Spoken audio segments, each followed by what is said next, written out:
Chapter 1. I sat up directly from the operating table and shouted, "Stop! This surgery won't be done.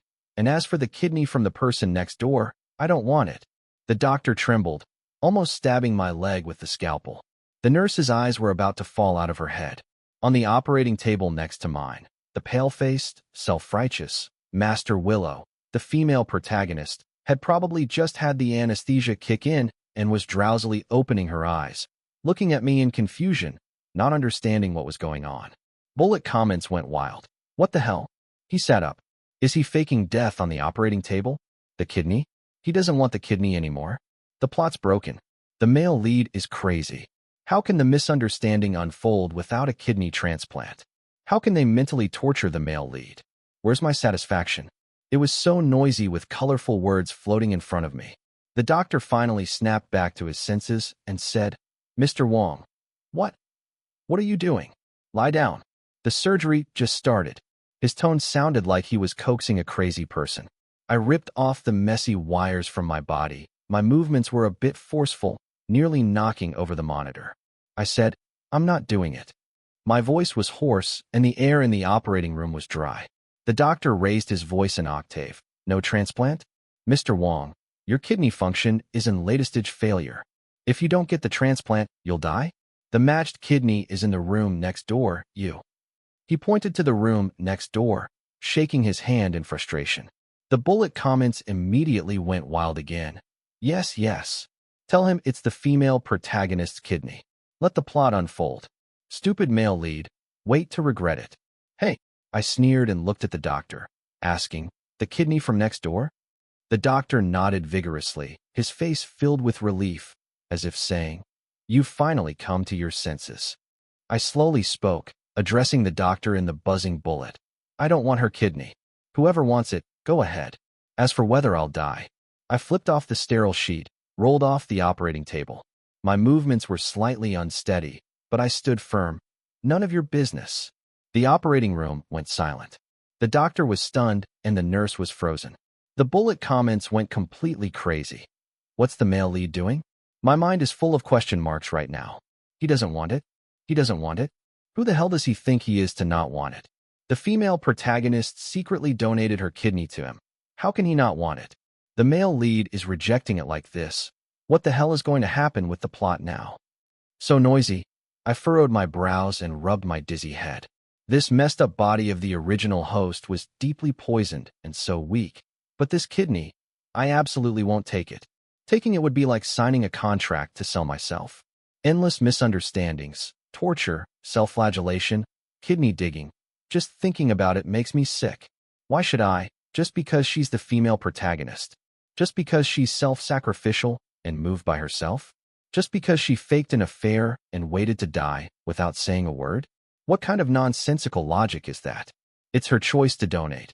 But why should I follow the script, grateful and in misery? The doctor finally regained his voice. "Mr. Wong, you're joking with your life. Without this kidney..." I interrupted him calmly. "Then find another one. Hey, find a kidney bank. Buy? Wait. There's always a way. Much better than taking a kidney that comes with an invisible contract that says you must love and chase me, and then dig out your kidney to repay me." The bullet comments were on fire again. "Paying?" He said, "Paying to find another one. What about the female protagonist's feelings? Is he throwing her to the dogs? Scumbag. Cold-blooded. No humanity. How can he live without the female protagonist's kidney? He's waiting to die." I couldn't be bothered to look at those noisy comments. Holding onto the cold metal equipment table, I walked step by step toward the door. My legs were weak, but my steps were steady. My goal was clear: get away from this place of trouble and stay as far away from the deeply affectionate female protagonist next door as possible. The door was blocked by nurses and assistants who had rushed in after hearing the news. The looks they gave me were like I was an alien monster. I stopped and gave them a glance. "Move." My voice wasn't loud, but it was effective. The crowd instinctively parted to make a path. I walked out without looking back. As for the future, the original host was a CEO, very rich, so I'd spend money to extend my life. I'd buy the best medical team, use all resources to find a kidney. Even if I couldn't find one, that would still be my life.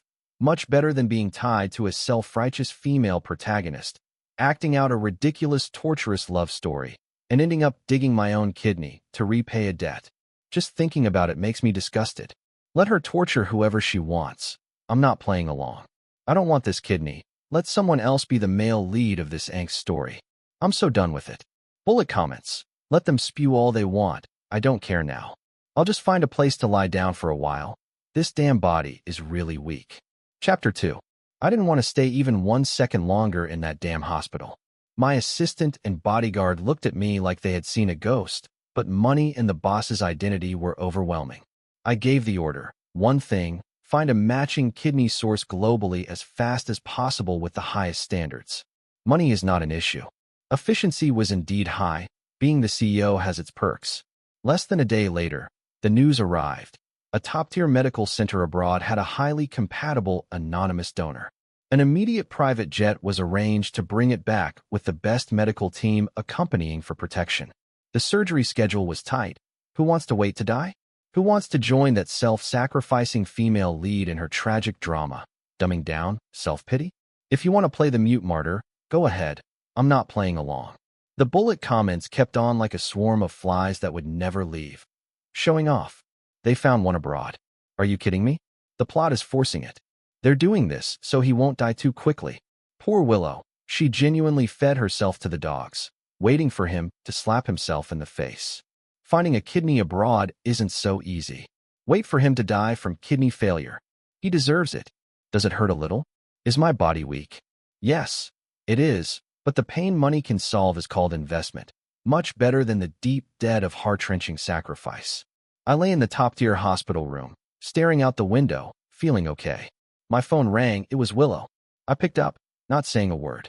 There was silence on the other end for a few seconds before her voice, deliberately softened and tinged with weakness and grievance, came through.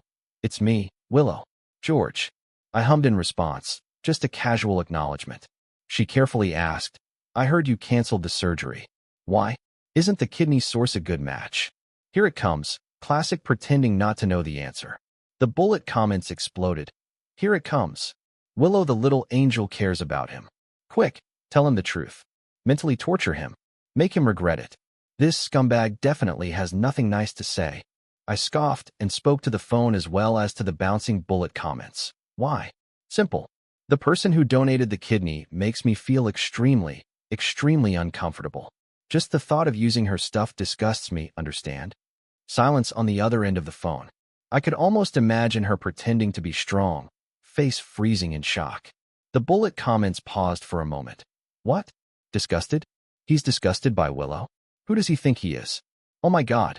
Willow must be so heartbroken. Sure enough, Willow's voice had a faint tremor, and there was a trace of disbelief.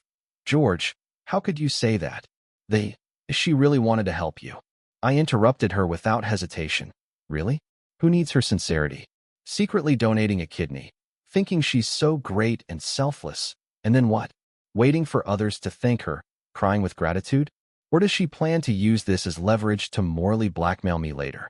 That kind of sincerity with an invisible price tag. I can't stand it. It just makes me sick. So her kidney, keep it far away from me. I don't want it. On the other end of the phone, there was only heavy breathing.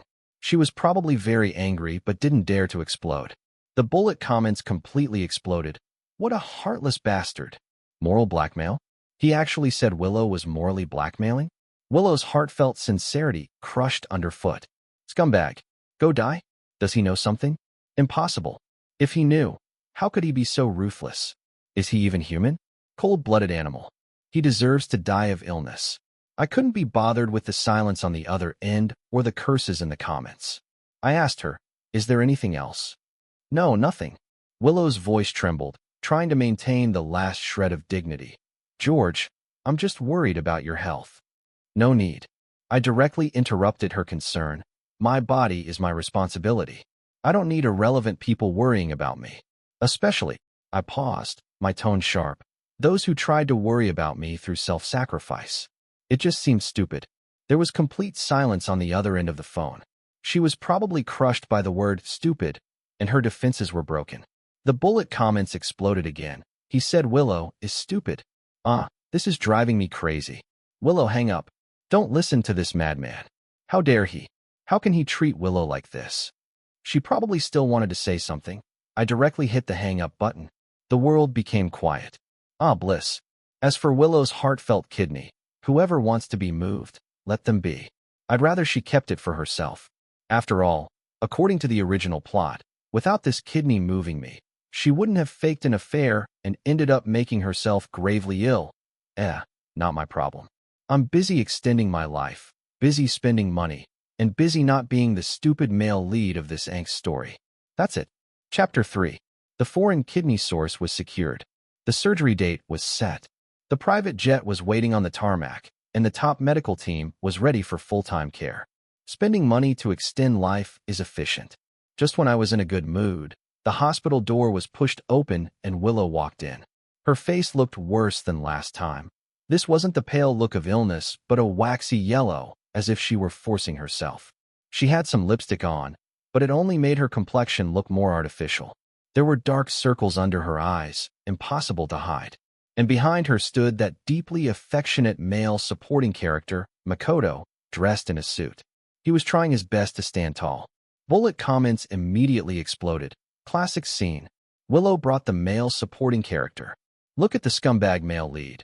He's definitely about to explode. Willow looks so worn out, my heart aches. She's definitely putting on a forced smile to provoke the male lead, make him regret it. Yes, make him jealous and crazy. Then he'll accept the kidney. Willow's hand was tightly gripping Makoto's arm. Her knuckles were white from the force. Makoto in turn awkwardly held her waist, stiff as a board, like they were performing in a bad play. Willow forced out an exaggerated smile, but her gaze flickered, not daring to look directly at me. Beneath that smile, I could see the overflowing loneliness, unease, and a touch of desperate finality. George. Her voice was a bit distant, but she tried to raise it, sounding like she had conviction. I'd like to formally introduce you to my boyfriend. We are together now. The words were dry and devoid of sweetness, more like a recitation. She took a deep breath as if trying to boost her own courage and finally focused her eyes on me, her gaze tinged with a hint of provocation. So, please stay away from me from now on. Don't disturb my happiness anymore. The bullet comments went wild again. Here it is. Willow is going all out. This love show, so heartbreaking. She still loves the male lead. Look at the scumbag male lead. Willow has a new lover. You've been dumped. He definitely can't stand it. He's going to explode. Watch him blow up. I leaned back on the hospital bed, my tablet showing flight information. I didn't even raise my eyelids. My voice was flat, as if discussing the weather. I scrolled through the screen, confirming the kidney source's boarding time. An eerie silence filled the room. Forced sweetness and provocation on Willow's face cracked like cheap foundation. There was no anger, no questions, no breakdown, none of the reactions she had anticipated. It was like punching air. It was so awkward, you could cut it with a knife. Makoto's arm around her stiffened even more, probably realizing that this act was getting uncomfortable. Bullet comments froze for a moment. Oh, that's it? He has no reaction? Impossible. He's just pretending. Willow's lips trembled slightly. Her eyes filled with tears as she whispered, George, did you hear me? Makoto and I are together. We're happy. I heard. I finally looked at her. My gaze was as calm as if I were looking at a stranger. I took in the contrast between her forced happiness mask and the loneliness hidden deep in her eyes. Sounds good. Congratulations to both of you. My tone was flat, even a bit dismissive. I finished speaking and returned my attention to the tablet. Anything else? I'm in a hurry. I effectively gave her the cold shoulder. Willow was completely stunned. Her body swayed slightly. The little strength she had to hold herself together was instantly drained. Makoto quickly steadied her, but his expression had completely lost composure. He snapped at me. George.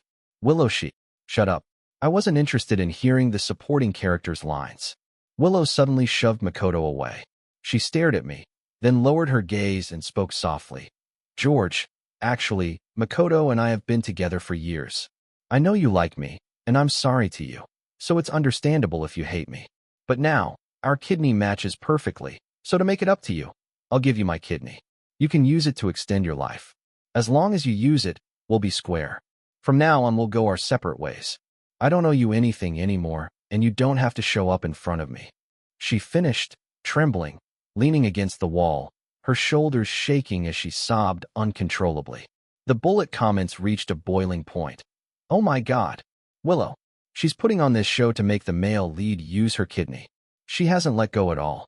She just wants to force the male lead to accept her this way. Too heartbreaking. Willow is too foolish. Scumbag. Agree to it. She's doing all this for you. Yes, yes.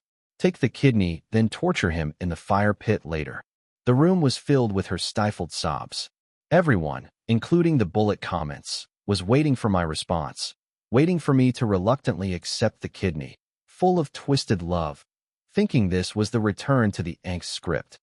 Hey, I set my tablet down, looking at Willow, whose image of happiness had completely fallen apart, watching her self-directed, self-acted farce with more holes than Swiss cheese.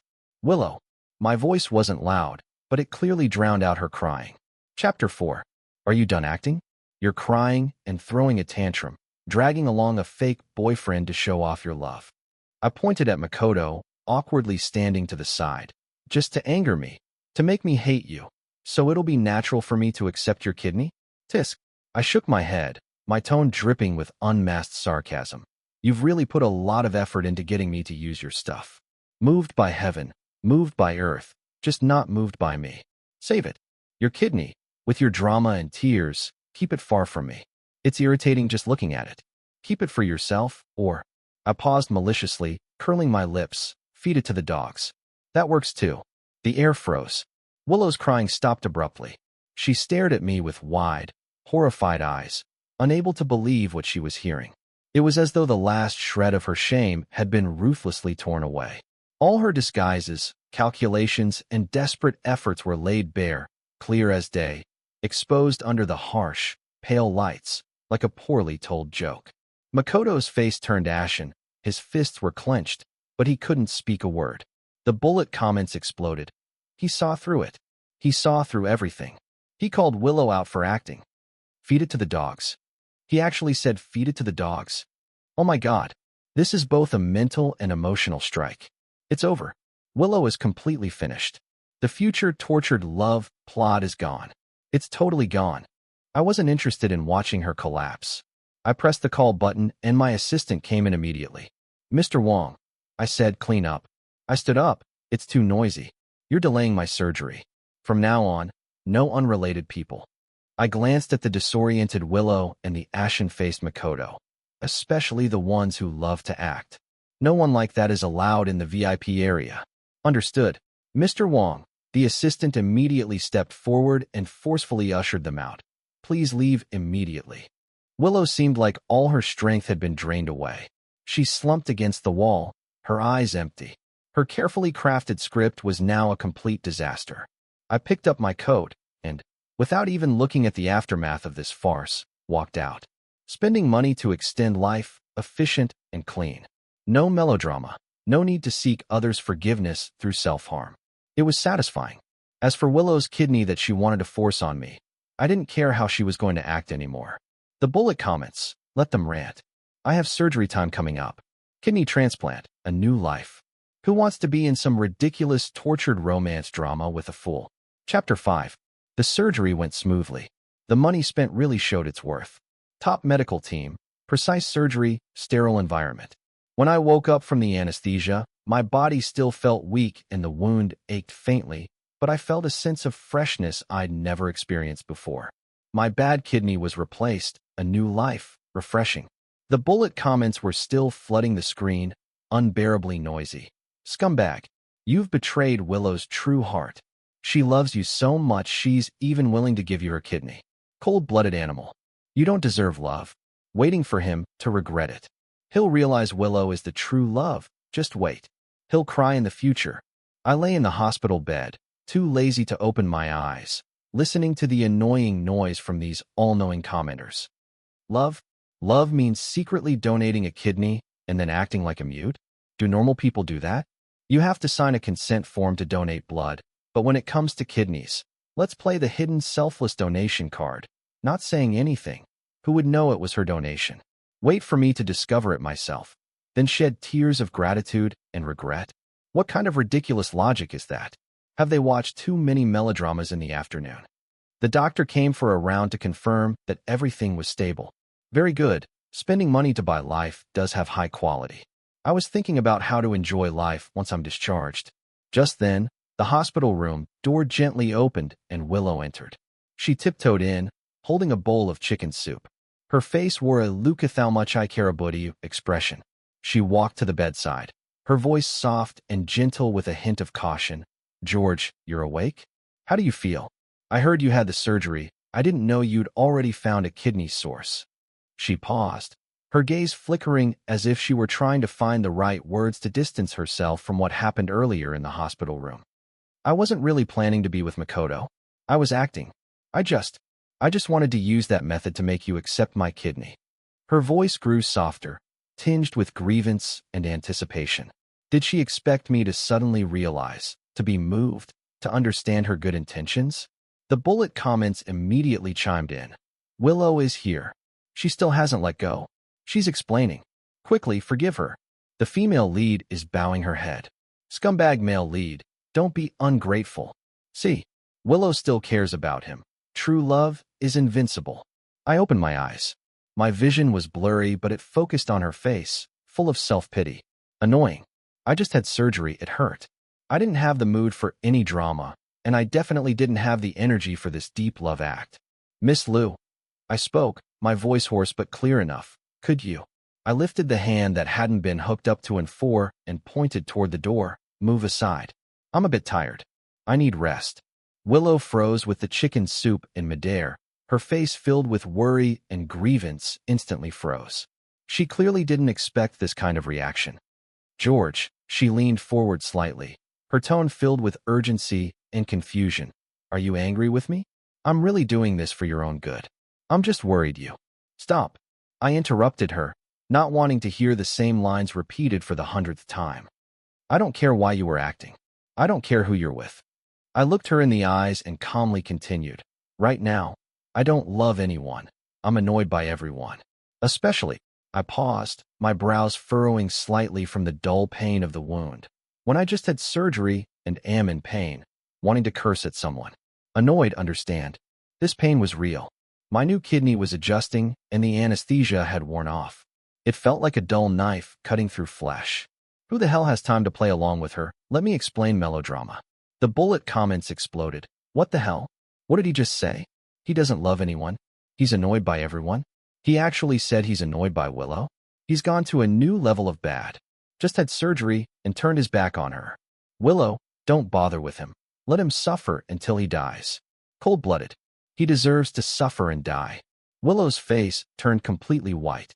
The joints of her fingers, still holding the chicken soup, turned pale from the force. I'm annoyed by everyone. Especially. The pause after especially was like a needle stabbing into her heart. All her concern, explanations, and humble gestures became self-indulgent. Her voice trembled with disbelief. George, how could you treat me like this? I was only concerned about you. Concerned about me? I tugged at the corner of my mouth, causing the wound to ache, and I hissed in pain. This pain made me even more impatient. Your concern was barging into my room after I clearly rejected your kidney, and after the surgery was successful, when I was in pain and needed to rest in silence, discussing why you acted, discussing your self-pitying excuses. I looked at her, my eyes showing clear irritation and confusion. You? This is called concern? Or do you?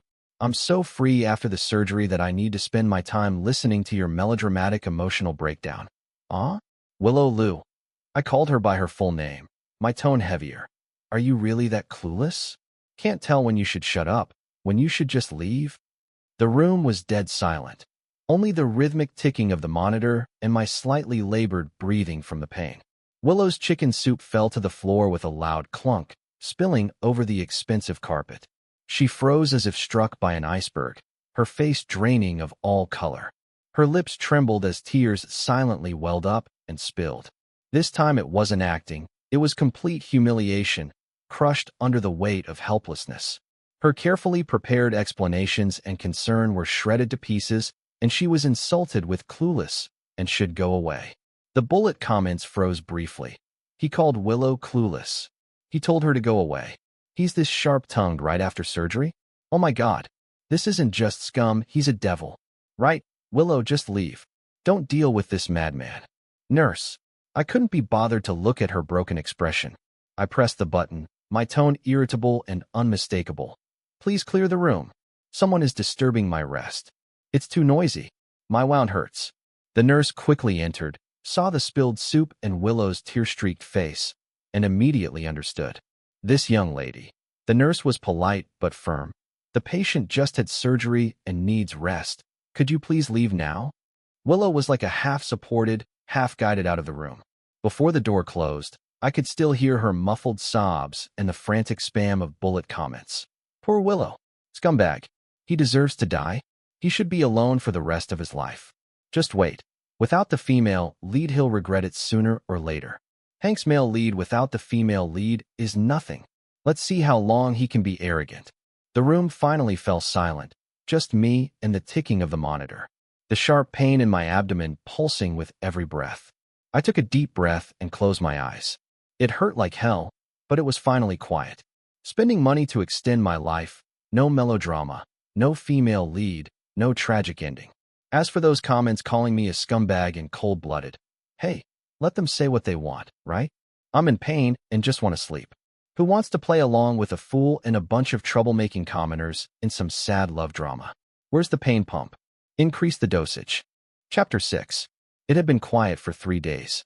The pain from my wound had subsided significantly, and I could get out of bed and move around a little. The top-tier care I paid for was definitely worth it. The female lead hadn't come by in these past few days, probably hiding in some corner, heartbroken. The bullet comments had quieted down a bit too. I guess I either scared them off or they were waiting to make a bigger move. Whatever. I leaned against the headboard, thinking about what I'd do after discharge. Buy an island? Buy a football team? The original host had plenty of money to burn. Just as I was lost in thought, the door to my hospital room was knocked on, the reluctant rhythm unmistakable. My assistant poked his head in. Mr. Wong, Mr. Makoto would like to see you. Makoto, that overly sentimental male supporting character they dragged in as a tool, what was he doing here again? The bullet comments exploded instantly. The male supporting character is here. He's definitely here to seek justice for Willow. Let's see a fight. Scumbag male lead is about to talk back again. Send him away. I didn't even bother raising my eyelids. I'm busy hurting. I don't have time for a chat. Before the assistant could respond, Makoto pushed his way in looking a little uncomfortable, forcing a I'm upright expression. He walked over to the bedside, trying to keep his voice calm. Mr. Wong, sorry to disturb you. About Willow. Stop. I raised my hand to stop him. The wound pulled as I moved, causing a sharp pain. I'm not interested in you two's situation. Once the show's over, it's time to go home. Don't come here to try and get attention. Makoto froze, clearly not expecting to hit a wall right away. He took a deep breath before continuing.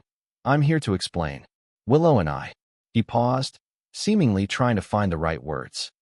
We're actually clear and innocent. I finished his sentence for him. I looked at him. This guy was supposed to be a good person in the original, sentimental and polite, but he couldn't even speak properly. He had to wait until the female lead was nearly dying to finally say I love you. Purely pathetic. Right? Right. Makoto sighed in relief, nodding rapidly, thinking I understood. We're just friends. Everything before was acting. We did it to make you. I know. I interrupted his defense and pointed toward the door. Instead of wasting time here with me explaining your little drama, why don't you? I stared at him, my gaze filled with pity, as if he were a fool. Go directly to Willow, while her brain still works, before she does something to herself that lands her in the ICU. Go tell her you love her. Makoto's face turned a mix of red and white, like someone had just stripped him naked in public. He stammered. I didn't.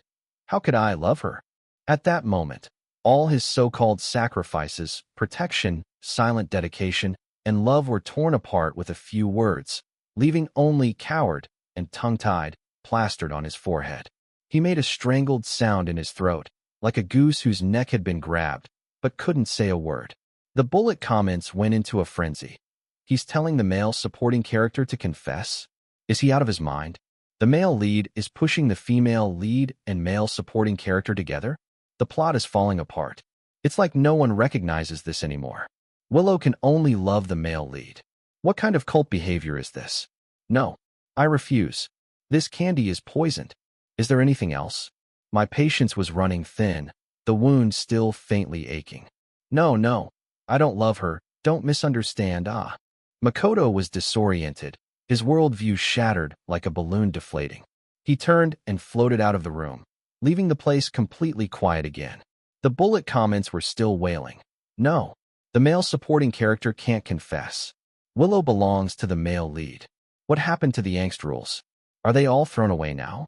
This male lead is poison, pure poison. Rules. I came here to flip the table. Let others torture themselves if they want to. I'm busy healing, spending money, and watching drama. As for who Willow ends up with, not my problem. Just don't bother me. Let them love whoever they want. I'm done. Nurse, pain pump. Chapter 7.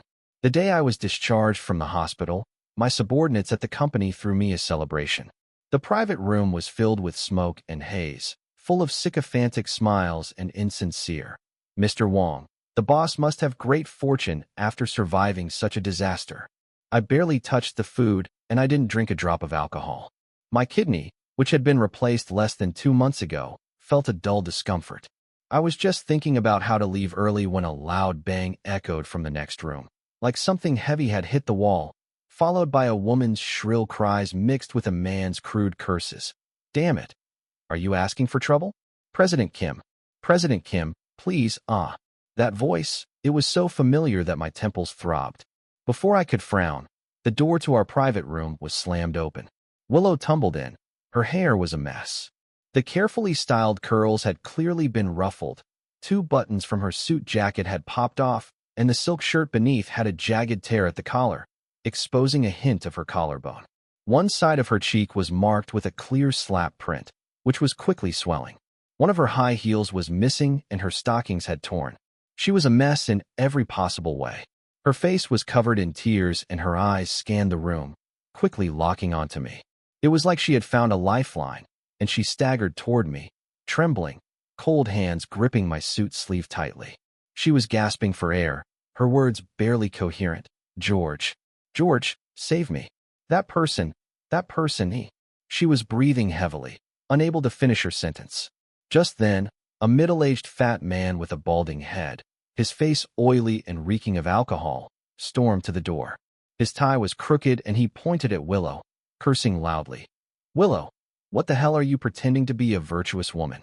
You were all over the place at the dinner table, and now you're playing this act with me. Get your ass back here. Willow flinched, almost burying herself into my arm, trembling like a leaf in the autumn wind. She babbled, her voice tinged with crying, but loud enough for everyone in the room to hear clearly. No, George, please believe me. It was him. He forced me. He said if I made him happy, he wouldn't block that important project for your company. He said he knew the people in charge of the approval process. I was doing this for you, George. I was scared. I was scared you wouldn't be able to handle the company falling apart right after you got out of the hospital. The bullet comments exploded instantly, flooding the screen with overwhelming messages. Oh my. Willow. My heart aches for her. She was doing this to help the scummy male lead's company. Yuji, she's been bullied again. The female lead is too pitiful. Scumbag, go. It's time for the hero to save the damsel in distress. Yes. Punch that greasy guy's face and feel sorry for Willow. The female lead sacrificed too much. Scumbag, you better be moved. The balding fat man was still shouting at the door. Bullshit. You slut. You seduced me yourself. Stop pretending to do it for someone else. Wong, huh? Does Wong know how hard you're working for him? His lewd gaze swept over to me with a hint of provocation. Everyone's eyes in the room were on me. The company's executives held their breath, afraid to make a sound, eagerly waiting for the drama to unfold. Willow clung to me, her eyes silently screaming. Look at how much I've sacrificed for you. Feel sorry for me. I lowered my head, glanced at her hand clutching my sleeve, her nail polish chipped. Then I raised my eyes, my gaze coldly locking onto the fat man at the door still spewing insults. Are you done? I spoke, my voice soft, but it felt like an ice cube had fallen into a boiling pot, causing the temperature in the room to plummet. Both Willow and the fat man froze for a moment. I didn't pull away from Willow's hand, nor did I look at her. I took out my phone, dialed and switched it to speakerphone. Beep, beep. The busy signal sounded sharply in the dead silence. When the call was connected, the efficient voice of the legal department director came. Wong, is that you? Listen, I spoke at a steady pace, with no change in tone. Find out which company and which President Kim had business dealings with us today. Focus on investigating who either actively or passively arranged for the alcohol-serving staff. Especially investigate this person. My eyes swept over to the drunken, red-faced fat men at the door, and check if they ever suggested or implied that serving drinks or any form of improper services were exchanged for facilitating our access to the project or smoothing out relationships. Look into any possible commercial bribery. Investigate thoroughly, including all phone records, emails, intermediaries. Leave nothing out. If it's verified, call the police and press charges. There was a brief pause on the other end, and then the response came swiftly. Understood, Wong. We'll immediately begin the investigation and secure the evidence. We'll also contact the company to verify. I hung up. The entire private room was deathly silent. Everyone was stunned. Willow loosened her grip on my sleeve. The shattered expression of hurt on her face froze and turned into a deeper sense of confusion. The fat man at the door seemed to have sobered up a bit. Oily sweat dripped down his greasy cheeks as he shouted with an aggressive tone. You! What the hell are you spouting? Who's bribing anyone? Who forced her to serve drinks? She did it herself. I couldn't be bothered to listen to his rambling.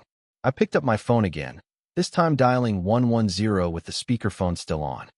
Hello, is this 110? I'd like to report an incident at Yunshao Club, a private room. There's a case of suspected forced sexual assault.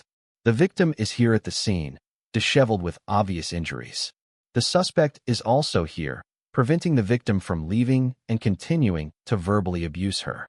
Please dispatch officers immediately. My voice was clear and calm, as if I were describing a completely unrelated business matter. The report was methodical, with every key point covered. Damn it, the fat man's face drained of color, his fingers shaking as he pointed at me. You're slandering me. George, you son of a... The bullet comments went wild. What? He called the police. Is he calling the police to arrest that guy? Shouldn't he be comforting Willow first? Commercial bribery? Forced sexual assault? What's going on here? Wrong focus. Scumbag. Willow did it for you. He's investigating the company first? What about Willow? The police arrived quickly. Flashing police lights illuminated the area outside the club. Two officers walked in solemnly, scanning the room of chaos and the varied expressions of the crowd before finally locking eyes with me. Did you make the call? Yes. I gave a brief answer and pointed to the pale-faced Kim and Willow who was still clutching my sleeve. This Mr. Wong is suspected of forcibly assaulting Miss Liu. You can interview the witnesses separately, including the staff from our private room. The injuries on Miss Liu's face are clear. Additionally, this Mr. Wong may have had improper business dealings with my company and is suspected of commercial bribery. I have already instructed the legal department to start an investigation and relevant evidence will be submitted according to the law. The officer nodded, walking up to the fat man and spoke firmly. Sir, please come with us to the station for questioning. The fat man tried to argue, but the officer stopped him immediately. Whatever you have to say, you can say it at the station. Take him away. Another officer stepped forward and restrained the fat man. It wasn't until Kim was being escorted past the door that Willow seemed to snap out of it. She released my sleeve, looked at the fat man being taken away, then glanced at me. Tears welled up in her eyes again, accompanied by an even more desperate wail. George, it's not like that. Please listen to me. I really just wanted to help you. I was afraid your company would go under. I didn't think this would happen. Don't misunderstand me. She babbled incoherently, repeatedly emphasizing help you and misunderstanding. The bullet comments were still struggling. Willow's explaining. Hurry up and listen. She just loves you too much. Use the wrong method. Is the scumbag's heart made of stone? She's like this, and he still misunderstands. I interrupted her and finally looked her in the eyes. My face showed no emotion, only a trace of sheer absurdity and weariness. I'm not misunderstanding. I just think. I paused, staring at her face which was written with self-righteous sacrifice and deep affection, and clearly articulated the words like knives. What error is this? Who taught you to help like this? Is it self-pity to the point of committing a crime? Stupid to the point of lowering the standards? Willow was stunned. The bullet comments fell into a brief silence, then surged back like a tidal wave. He's calling Willow stupid again, refreshing my understanding of low standards. Oh my God, so cruel. Willow's heart must be breaking. Scumbag deserves a miserable life. Should be single forever. He called the police and still calls the female lead stupid? Is this male lead the villain? Although, workplace bribery and sexual assault reporting. Maybe that wasn't wrong? Wake up earlier. What about the female lead's heart? Is it thrown to the dogs now? I stopped looking at her and turned to my assistant who was standing there stunned. My tone returned to its usual indifference. Have the driver prepare the car. We're going back to the hospital for a checkup. My wound hurts. The assistant snapped out of it and quickly replied, Why? Yes, Wong, right away. I took a step toward the door, my eyes briefly flicking to the lone high heel that Willow had dropped on the floor without a pause. Behind me, I heard Willow finally lose control, breaking down into heartbreaking sobs. The bullet comments were still wildly flashing, feeling sorry for Willow and scumbag, go die, making a headache. Whatever drama this was, I had just gotten a kidney transplant, and it was precious. I didn't have time to watch fools perform, and I certainly wasn't obligated to be the audience for someone else's self-pity. Chapter 8. It was my first day back at work and the office door wasn't properly shut. Willow just pushed it open and walked in without knocking. Her face was better than last night, but the stubbornness and grievance in her eyes still lingered. Bullet comments flooded the screen instantly. Willow is here. She finally gathered the courage. Go ask the scumbag why is he treating you like this. The scumbag must be nervous. Let's see how he explains. Angst male lead. You have to give an explanation. I sat down, my pen, and leaned back in my chair. I just watched her. I didn't say anything. I waited for her to speak first. She took a deep breath, as though she had rehearsed this countless times. Her voice trembling, but mostly filled with resentment. George, we weren't like this before. You had feelings for me, didn't you? Even if it was just a little bit, why now? Her eyes reddened and she struggled to hold back her tears, maintaining the last bit of defiance. Why has it come to this? Why have you become so indifferent? My feelings for you. It's all true, she exclaimed, as if it were an undeniable fact. The bullet comments exploded. Yes, yes. Willow's asking the right questions. Scumbag, you better answer. Did you love her or not? You must admit it or the heavens will strike you down. Let's see how he defends himself. I watched her. I watched the grand injustice on her face. I gave everything, but you betrayed me look. I watched the hidden hope deep in her eyes, a secret longing of you better admit you still love me. Here it comes again, never ending. I leaned forward, resting my elbows on the desk, and interlaced my fingers. It was time to end this farce, time for the truth. Willow, my tone was flat, like I was analyzing a financial report. You're right. Her eyes brightened just a little. Between us, there may have been some hormone-driven attraction in the past. I leaned back in my chair, pulling at the corners of my mouth. But attraction, like a cold, comes quickly, it goes just as fast. Your so-called heart, your so-called sacrifice.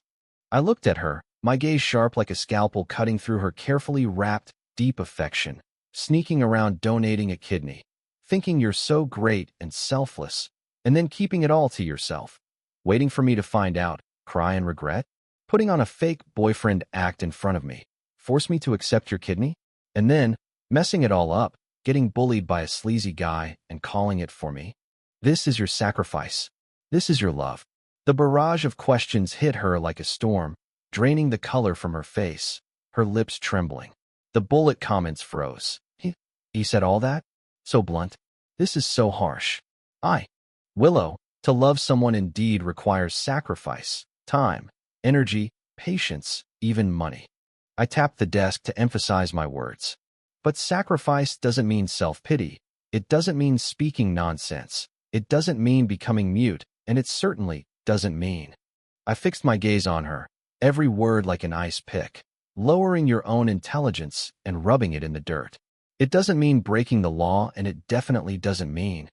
I paused maliciously, adding the final blow, being so stupid that it shatters all limits. Willow's body swayed, and she grabbed the nearby chair to keep herself from falling. The color drained from her face. Her carefully prepared accusations and grievances were dismantled and scattered. All that was left was the stark word "stupid" nailed to her forehead. The bullet comments exploded.